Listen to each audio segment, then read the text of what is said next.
What is going on YouTube? This is Acid Root. So I'm going to review the fourth album by rock band In This Moment. Basically, this album is called Blood, and it came out in the midsummer of 2012. This album got certified gold, which means it sold 500,000 copies. And considering that these guys are kind of underground, they kind of were bubblers for a good while. All three of their singles charted pretty well on the rock charts, but they didn't really have like crossover type gems like when you think of someone like Evanescence or those type similar gothic band groups, they're kind of in the same pitch about as New Year's Day in that same sort of context. They're very much gothic metal. It says on their description on Wikipedia that it's like alternative metal and new metal even. I didn't really see the new metal instances, but I did see a little bit of industrial and alternative metal and that type of stuff, and light metal core slash crunk core, some of that type of stuff. So it's interesting to kind of get that. A couple of years ago, a couple of years past, Jackal Goldkick kind of showed me a song by these guys, and I remember messing with it, and I wanted to see what the album was about, just because I want to start digging up some of these just to be able to see what's up with them. So it was interesting that he did that, and I remember I'm eventually going to post some of those initial thoughts I had of In This Moment and such, and I'll kind of show some of that from 2021. But I am going to have to say this is a pretty excellent project, and I just would have to say overall, it's just like another kind of similarity. It's another kind of band similar to Evanescence and New Year's Day and some of those type ones. Definitely like the vibe towards it. I do like gothic metal, and I try to search for that sort of stuff often. I like the fact that their singles on this album did chart, and they at least have a niche and a lane carved out for themselves in the rock field as far as that kind of went. The chick on the vocalist chick on here, Maria Brink, is interesting enough to kind of see what she's about and that type of stuff. I don't know terribly much about In This Moment as of right now, but I am going to start messing with them more just based upon this because they've been around since the 2000s. So I want to see what else they're up to and stuff. This is, at least as of this point, this is their highest selling album. So I just kind of wonder some of the hits that they had in the past. And I'm just going to have to look into it. But it is pretty good. Definitely would have to say, I mean, for the most part, they nailed just about every valve that they need to, with the exception of like some of these kind of down tempo and more kind of ambient sounding kind of more streaming type number type ones. I mean, not like they can't do streaming numbers, but just kind of, the ambient kind of Spotify tunes that you just play for like distortion and that type of stuff, they just didn't really have that quite as well in terms of a rock sense. But I am going to talk about the singles. So there were three singles on this album. The first single is Blood, and this is the song that Jackal Goldkick showed me a couple years prior. This song is a very gothic kind of social outing cut. I definitely like the feel of this one. Gave me some Evanescence type vibes and a little bit of New Year's Day in there. It's just definitely for like a gothic kind of hype party and that type of stuff. Has a very comfortable energy in the verses, but it's kind of a brooding song at that, but it gets really crazy in the hook. I really like the fact that Maria Brink gets kind of crazy. She's not shy about kind of shrieking and being screamo and that type of stuff. So I like the concept behind that, just being able to get some of those. This has a very comfortable energy, like I was saying. This has very comfortable energy, like I was saying, has nice night vibes as far as having like a backyard party or just like a shindig, something like that, even a house party. I mean, I can see this being played at a night venue. It definitely has that kind of energy towards it. It's pretty much like a pretty cage like kind of crunk song in that sort of sense. This has that real kind of cooped up but still kind of furious kind of energy about it. So I definitely like the concept as far as getting those type songs. There need to be more singles like this. There definitely need to be more songs like this overall. This is kind of one that doesn't have a lot of clones like it. So that's just kind of the thing. Yeah, Adrenalize was the second single, and this is a very ramped up hype cut. I definitely feel like this is a very lively and outdoor vibes kind of tune. This has like some very busy energy and industrial kind of feel towards it. It's a get stuff done kind of song.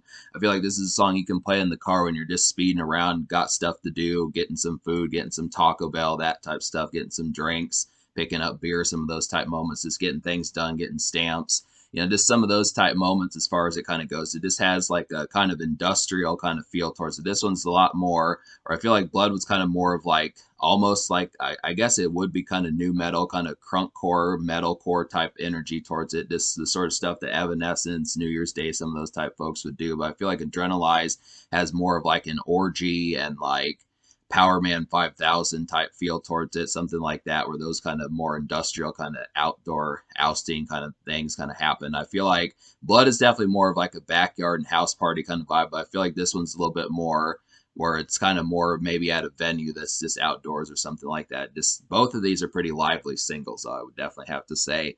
And then Horror is probably the most presentable of the three singles. I definitely like this song. This is like the most popular one. This is the one that went platinum on the charts, despite the fact that Blood charted higher.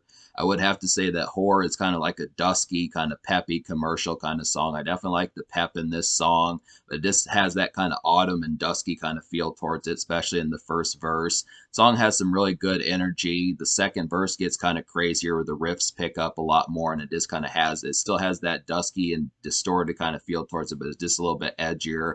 But it's definitely kind of a makeshift song. I can tell right by the hook that this is the one that you probably heard on the radio a lot in the fall of 2012 and early 2013 and some of those type years. It's just very presentable. I like the fact that In This Moment was kind of breaking through, and this was like their breakthrough album that got them some bubblers, because these are all three of these singles are pretry good to kind of hear on the radio, and they all got airplay. But I'd say Horror is probably the most presentable one, and then I would probably say then it would be Blood, and then Adrenalize is probably like the third single that I would say that has like industrial kind of feels, but it's just the least commercial out of them. I feel like Horror is probably the most commercial of them. So it's pretty good to kind of get those. Definitely good packaging, just because I like their kind of dusky and kind of distorted and kind of like ghoulishly foggy kind of ambient energy that they kind of have and stuff. And so I'm reviewing the deluxe edition with the extra song "Closer" on here, which is a cover song of Nine Inch Nails.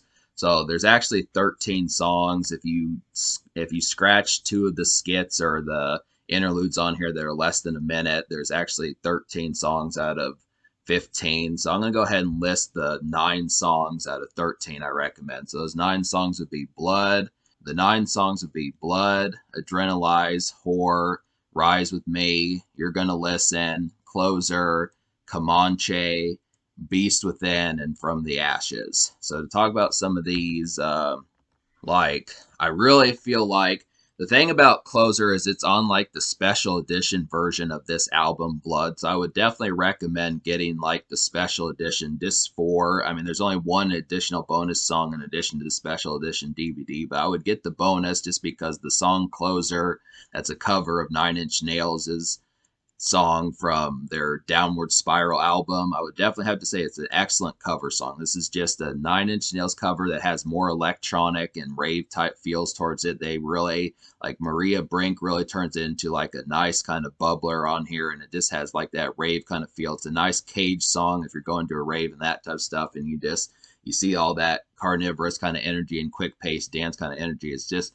I mean, I would definitely feel like the original Closer by Nine Inch Nails is a pretty nice one, but it just kind of turns it into more contemporary and more electronic and rave type feelings towards it. I mean, the one from the 90s is distinct and definitely continues to be a highlight, but this one just has a lot more kind of raw kind of feeling and just overall more kempt. I just would have to say, just very more kind of in your face and just kind of rousy in terms of how it goes. I definitely like that concept, but both are good. I mean, I would check out both of the songs. It's just a good version to get. A really good song that keeps up with Blood in terms of like the house party kind of feels towards it would definitely be You're Gonna Listen. This is a really nice, bubbling, high tempo gem. It's a nightclub and kind of fast paced. It's a nightclub and kind of fast paced kind of song, has a fast paced kind of feel.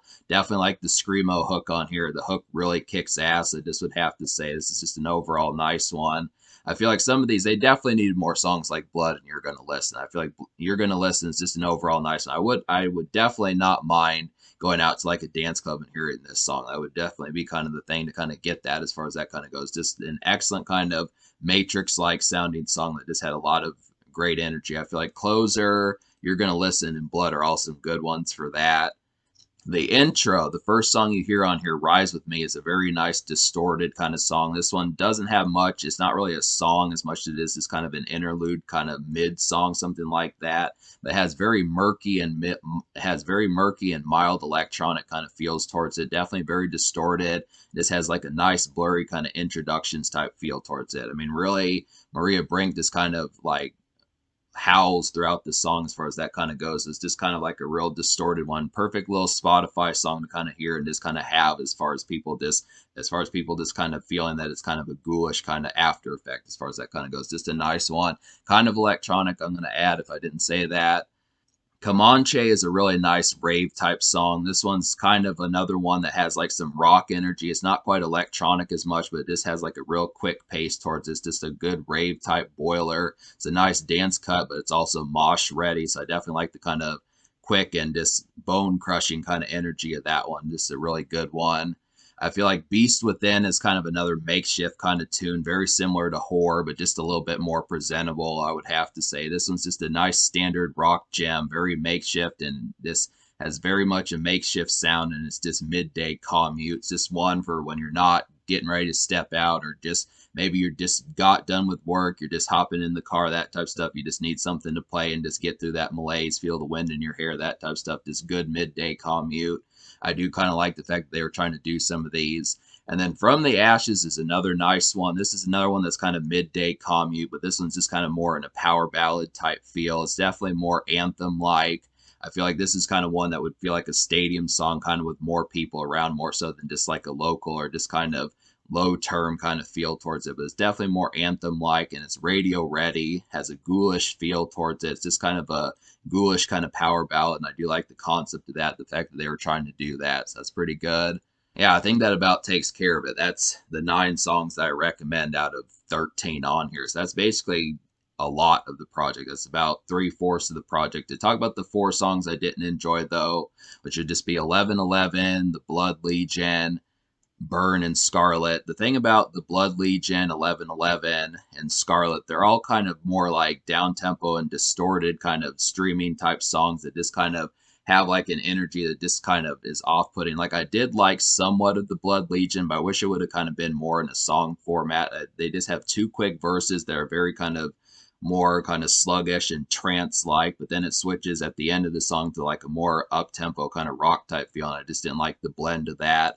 I feel like another trance song that just didn't work that well was Scarlet. That kind of energy was just a lot more low key and just kind of trying to be like a softcore trance type song, but just didn't pull it off as well. I think those kind of songs need more work. And Burn was trying to be like a haunting kind of ghoulish gothic kind of song, and I do like that. I mean, they pull off their gothic vibes kind of well, but this was just one that the hauntingness just did not quite have like the edge towards it that I would have liked for it to have. I mean, I feel like the production values on the instrumentation on the song, this was not quite attractive enough. I mean, it was kind of haunting, but just not the spark that they showcased on the rest of the album.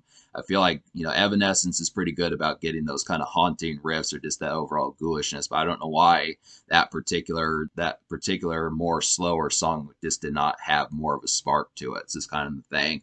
And then 1111 was just kind of one.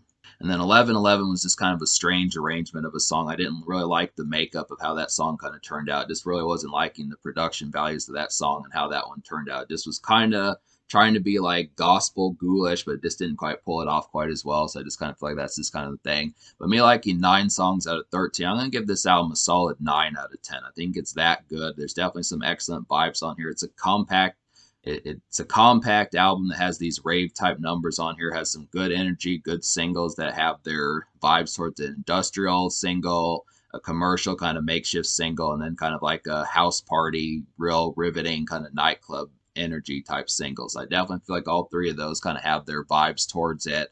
Just being able to say that there are a mixture kind of styles that just have some good ones. You have your makeshift ones, you have your rave type numbers, you have your power ballads and stuff like that that just kind of goes along with this. Just an overall kind of edgy rock album with a lot of flair that just happens to carry over nicely. This really happens to be the thing. The social score, I'm going to go ahead and give the social score like a 9 out of 10 also, because I feel like I'm going to go ahead and give the social score like a 9 out of 10 also. I feel like 3 singles is pretty good. It's too bad that these songs didn't quite chart heavier. I mean, that's the only real thing about it. It's just the fact that these did do well, but they just didn't have like that number 1 or number 3 smash that just happened to really dominate and just really last for like the seasons and that type of stuff. It just felt like, although I do think they were around, I don't know the sheer degree as to the staying power that this album kind of has. I just kind of feel like it gets a 9 because this album is quite quality, but I wonder how far past the underground they really broke through. Yeah, I just wonder how far this album broke through past an underground standpoint. Because I would have to say this album did go gold and it did get like a nice bite towards it, but it just feels more low key than the quality of what they dished out. I think that's definitely kind of the thing. It's not so much a disappointment in terms of my aim and attitude towards them. It's just kind of the fact that this kind of feels like a miffing kind of feeling just because it seemed like they deserve more bite for what had happened. So that's why I get the 9 out of 10. I would have to say, though, in terms of the future, they haven't dropped an album since 2020. They did stick around for a good dozen years, but I just wonder what's going to happen next and wonder what their next move is and such. But I just would have to say this is some quality here. Definitely something to look into. And this is basically their highest selling album. So I would possibly start with this one. But there is some gems on here to kind of fuck with and definitely have some ghoulish kind of parties.